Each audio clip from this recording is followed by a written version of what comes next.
Eugenics, the study of how to arrange reproduction within a human population to increase the occurrence of heritable characteristics regarded as desirable. That comes from the Oxford Languages Dictionary. Today we're going to take a look back in history to pre-World War II times when eugenics was in the forefront in Nazi Germany. Or was that the only place? The other countries you might expect such atrocities from might be communist ones like China, North Korea, and of course, Nazi Germany in World War II. However, would it surprise you if I mentioned that Australia, Brazil, Japan, Singapore, Sweden, the UK, Canada, and even the United States were involved? Hi, and welcome to Finding the Facts with Dan. I'm Dan O'Brien, and we're going to discover a lesser taught history lesson regarding eugenics, the sterilization of humans to improve the genetic quality of the population. In my last video, I covered the WEF, the World Economic Forum, with a brief history in which I highlighted Nazi Germany in 1938, where sterilizations were the norm and began heavily in Klaus Schwab's hometown of Ravensburg. When I began to research that, I ran into some information that I had not been taught in school. Eugenics was not unique to the Nazis. A criticism of eugenics policies is that regardless of whether negative or positive policies are used, they are susceptible to abuse because genetic selection criteria determined by whichever group has the political power at the time. Furthermore, many criticize negative eugenics as a violation of basic human rights, seen since 1968's Proclamation of Tehran as including the right to reproduce. Another criticism is that eugenics policies eventually lead to a loss of genetic diversity, thereby resulting in interbreeding, depression due to a loss of genetic variation. Yet another criticism of contemporary eugenics is that they propose to disrupt millions of years of human evolution permanently and artificially, and that attempting to create genetic lines of a clean of disorders can have far-reaching ancillary downstream effects in the genetic ecology, including negative effects on immunity and on species resilience. We've all seen the effects of scientists meddling with nature. For example, cane toads. Cane toads were introduced to kill cane beetles that destroyed sugarcane fields. In 1935, 102 toads were introduced into a cane field in Australia, where they in turn wandered off, and their number now stands at over 1.5 billion. They now eat native plants voraciously. Not only that, but they excrete venom potent enough for one toad to kill a large crocodile, not to mention pets and humans. Surveys showed that if you kill 98 out of 100 toads, the remaining 2 can create 30,000 new spawn, and even if many tadpoles die, there will be 10 times as many toads in that area in a week. The toad now has shown up in the Caribbean, the Philippines, Fiji, New Guinea, and even the US. European starlings, another introduced species, were brought into North America to try and control insects. Their flock sizes often exceed 3,000, and they can decimate crops as they tend to feed on fruits and grains. They are also extremely aggressive to other species of birds, often stealing nests from them. Their invasion has also damaged infrastructure. We've all heard of the Africanized honeybees. The Africanized honeybees were bred with European honeybees to boost honey production. As you're aware, they're extremely aggressive, not only invading European hives and killing their queen, but they've also attacked humans, resulting in deaths. We could go on and on and on with the times that we humans have introduced species of both animals and plants to try and make life better or kill pests and make more money. These things never go in our favor. We also tend to go overboard with antibiotics and antibacterials. These have also caused a lowering in our natural immunity. Eugenics is no different. We again, as a human species, began to play Russian roulette with our future in the 1900s. We've all been taught about the Holocaust and Hitler's evil plan for a master race. We may have even learned in school that he attempted a slightly less evil plan, if there is such a thing, by sterilizing the less desirables. What we weren't taught is that it also took place in the rest of the free world, to include our own country as well as our neighbor to the north. Let's go back in history a little bit to see where some of the ideas came from. I'm sure you've heard of Charles Darwin. As you're aware, he published his book called The Origin of Species, which outlined his theory of evolution as well as the concept of natural selection. The argument was that over time, characteristics of a species would change based on the pressures of environment and increase the survivability of that species. We've seen that happen. Well, this is evident in both nature and even in things such as viruses that mutate to overcome resistance. His book struck a bit of fear with the elite at the time and those higher classes. They were hit with a feeling of desperation, being that they felt the unfit were having more children than the fit of society, thus the human race was doomed to deteriorate.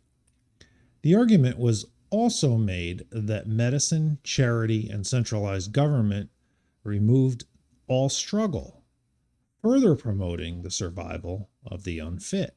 Darwin was a direct influence on his cousin, Sir Francis Galton, who coined the term eugenics and tried to establish that intelligence and talent were hereditary. Darwin's son, Leonard, was the president of the First International Congress of Eugenics. Another of his sons, George, promoted birth control among the lower classes and simplified the divorce process in an effort to limit their reproduction as well. Darwin died in 1882, but the ideas gleaned from his teachings lived on. In 1907, the Indiana legislature passed the first compulsory eugenic human sterilization law. Approved by Governor Hanley, the law made sterilization mandatory for what they called criminals, idiots, rapists, and imbeciles that were in state custody residing in state institutions such as the Fort Wayne State School for the Feeble-Minded. The legislation further outlined the procedure and conditions for sterilization.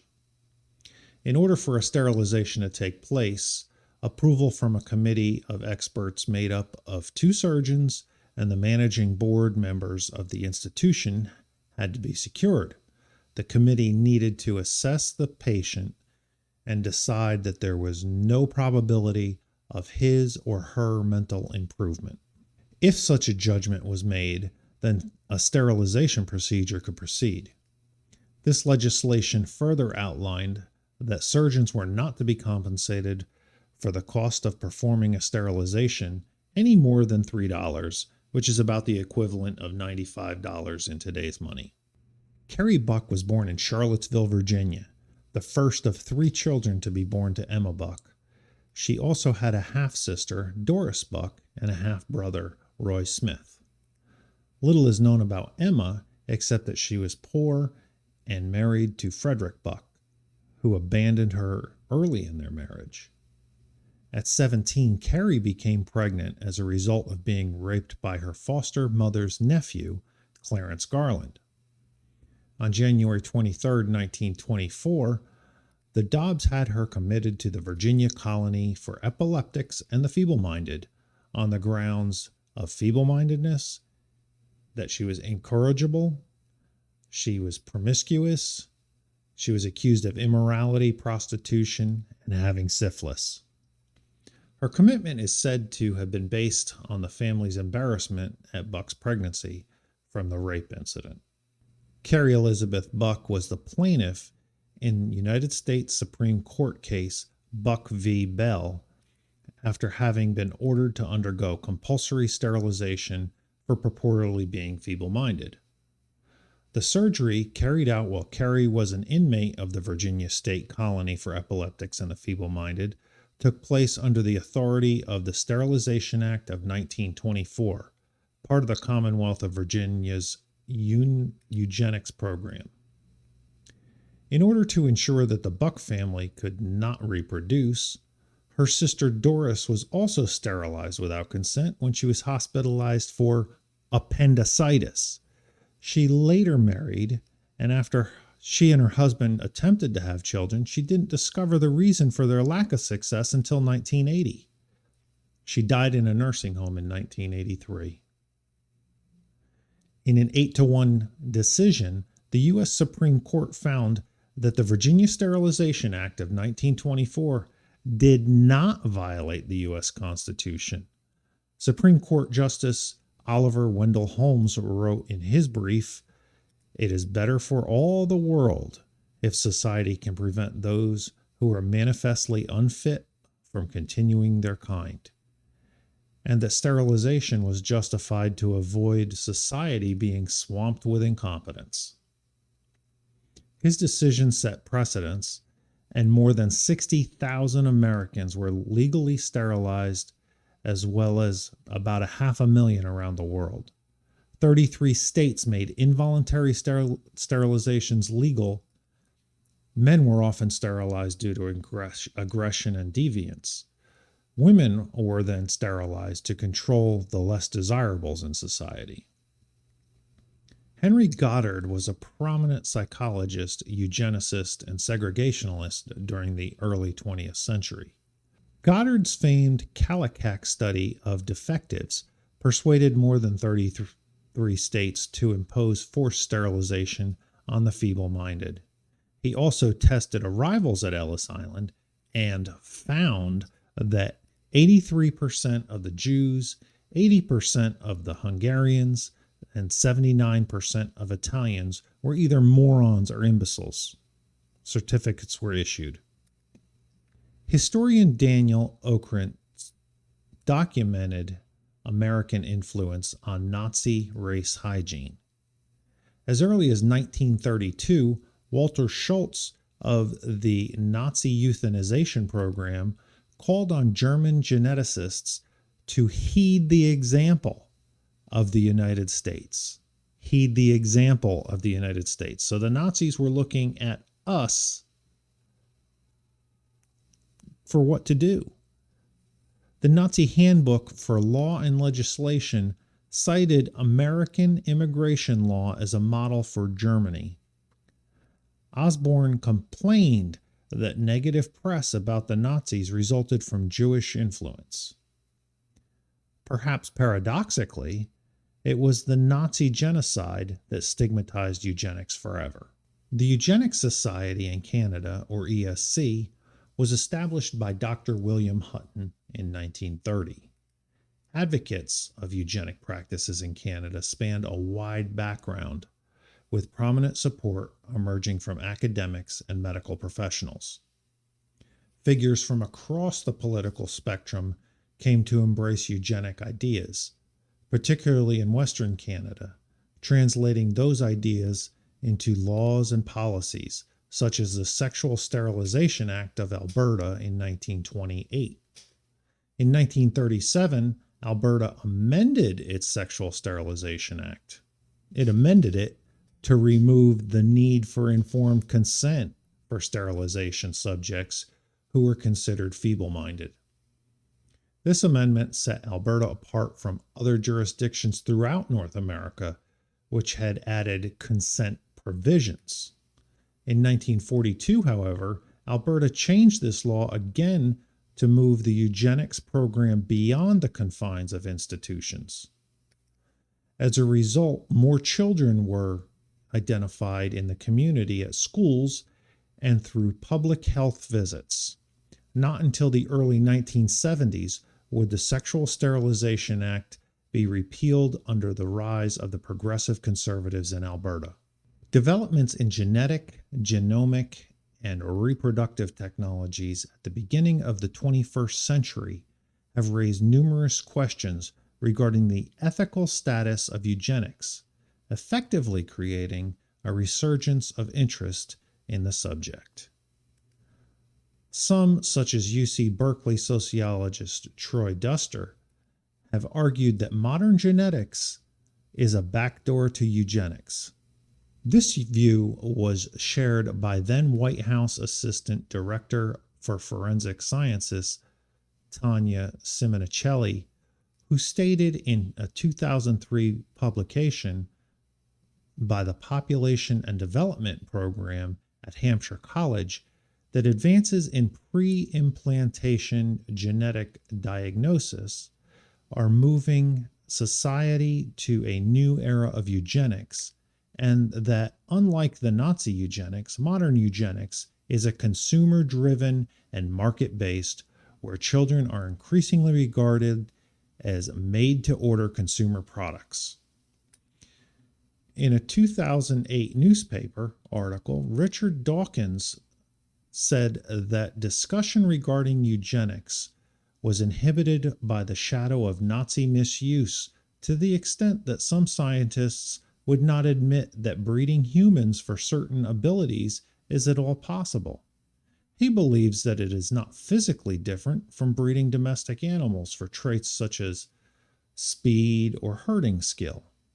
Dawkins felt that enough time had elapsed to at least ask what the ethical differences were between breeding for ability versus training athletes or forcing children to take music lessons, though he could think of persuasive reasons to draw the distinction. This modern trend back towards eugenics has risen much uncovered debate. The National Human Genome Research Institute says that eugenics is inaccurate, scientifically erroneous, and immoral. In October 2015, the United Nations International Bioethics Committee wrote that the ethical problems of human genetic engineering should not be confused with the ethical problems of 20th century eugenics movements. However, it is still problematic because it challenges the idea of human equality and opens up new forms of discrimination and stigmatization for those who do not want or cannot afford the technology. Some also argue that prenatal screening is a contemporary form of eugenics because it may lead to abortions of babies with undesirable traits. According to Jalpreet Verdi in an article in the New Internationalist, the practices of eugenics still occurred very recently in Canada. In 1972, the longest running and most aggressive sexual sterilization law in Canada was finally repealed. Even so, policies of sterilization still persisted, revived under the guise of family planning and targeting women and men declared incapable of responsible parenting. 60 Indigenous women are currently filing a class action lawsuit alleging forced sterilization dating back 30 years in Saskatchewan. Some of the sterilizations occurred as late as 2017. 2017. They are each claiming $7 million Canadian in damages. The women allege their fallopian tubes were tied without their consent or that they were pressured into undergoing the procedure by doctors and told that it was reversible. Some were pushed into signing consent forms while they were in active labor or on operating tables. These women were told that they could not leave until their tubes were tied or cauterized, or that they would not see their babies until they agreed. What Canada was doing was coercive sterilization, and that's recognized by the UN as a human rights violation. In short, it is cultural genocide against a marginalized group of people under the guises of settler colonialism, racism, and eugenics. More recently in Canada, a move towards more lenient euthanasia laws that they have may soon allow mature minors, as they like to refer to them as, or in our terms, 16 and 17-year-old teens to have medical assistance in dying, or MAID, MAID, as they try to cleanly refer to it. On March 17, 2021, Bill C-7 received royal assent. With the new law in place, the next step is parliamentary review committed to in the bill. You would think that if legalized, euthanasia would only be allowed for individuals who are suffering from an excruciating illness that limits their enjoyment of life, or those who can't find a cure and are facing a foreseeable death. Now, however, people in Canada who have been diagnosed with psychiatric disorders such as depression will soon have the option to voluntarily end their lives. This includes those over 16 and older to do so without parental consent. So your 16 or 17-year-old can have the government pay for their suicide, and you don't even get a say. I'm sad. Kill me. It even allows for parents to decide for those children between ages 12 and 15 if they feel that those children need to die because they're too depressed or whatever. Not that I agree, but if you support this and support abortion, then why not even include those under 12? Maybe that's just next. Justin Trudeau, Prime Minister of Canada, took office in 2015. So he took office in 2015, and some of these eugenic procedures were taking place 2 years after he took office. In early 2020, Trudeau brought forward a more liberal assisted death bill, which ultimately passed. That's what I just mentioned.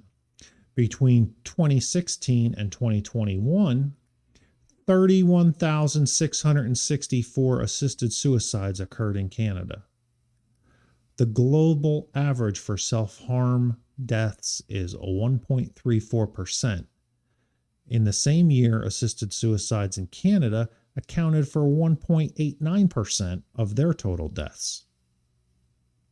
So assisted suicides were 1.89%, which is more than the world average for regular suicides. So Canadians must be very unhappy because they're just killing themselves all over the place. I probably would if Trudeau was in charge of my country too. So I could not find any specifics, but I would surmise that this number does not include assisted suicide.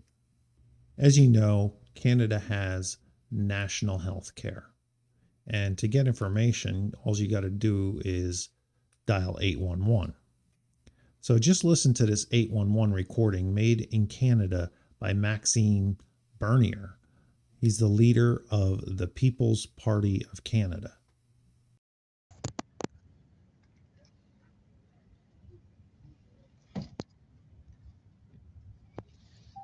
Thank you for calling Healthline 811. If this is an emergency, please hang up and dial 911. The Saskatchewan Health Authority will not tolerate verbal abuse or abusive language. If you choose to use abusive language, it will result in a termination of the call. If you are looking to book an appointment for the flu or COVID vaccine, please go to www.forflu.ca or call the StackFax booking line at 1-833-727-5829. Please listen carefully as our menu options have changed. Press 1 if your call is COVID-19 related. Press 2 if you wish to speak to a registered nurse for all other concerns. Press 3 if you wish to speak to a mental health and addictions clinician. Press 4 if you wish to speak to poison control. Press 5 if you wish to leave a message with the Medical Assistance in Dying program.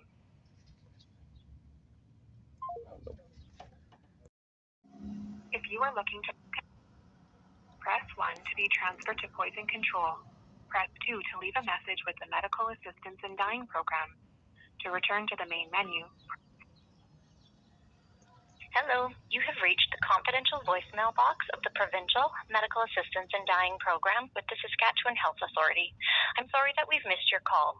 Please leave a detailed message and your call will be returned during our regular business hours, Monday to Friday, 8 a.m. to 4:30 p.m. If you are calling on a weekend, statutory holiday, or after regular business hours and you require immediate attention, please hang up and call Healthline 811 and select option number 2. Please let the RN know you are calling regarding MAID. If this is a medical emergency, please hang up and dial 911. Record your message at the tone when you are... If you are looking to... It sounds so normal, doesn't it? Let's go another step further. Who's paying for this assisted suicide? The Canadian government. What did they not do too many years ago? Coerced sterilization. When will it become the government's choice? Trudeau also told people at a 2013 fundraiser pre-election was that the administration that he admired the most was the dictatorship of communist China. Yet these idiots to our north elected him. It kind of reminds me of what's going on in our country. If you've seen some previous videos, you know that I've been focusing on the World Economic Forum. There have been many stories floating around which may be conspiracy or may not be, that there is a plan by the WEF to reduce the global population.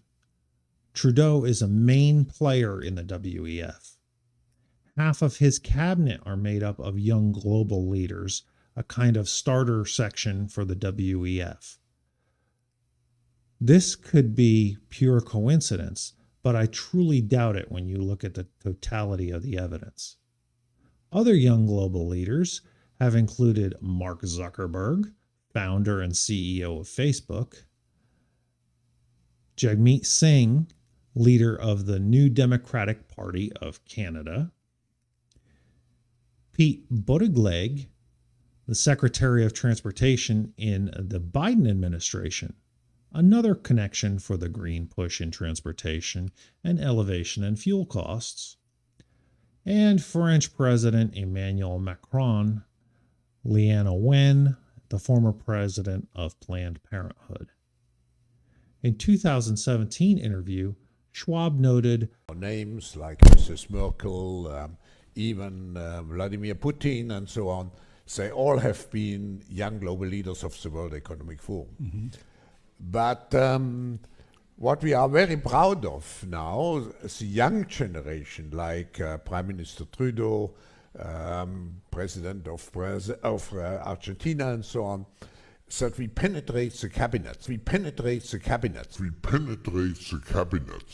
So yesterday I was at a reception for Prime Minister Trudeau, and I know that half of this cabinet, or even more half of this cabinet, are actually young global leaders of the World Economic Forum. Need we say more? I think the takeaway is that we need to know more about our past so that we can avoid the same issues in the future. For some reason, we weren't taught this stuff in school. I think we also need to open our eyes to what is in front of us and stop burying our heads in the sand. The leadership in the world today is putting us on a collision course with disaster.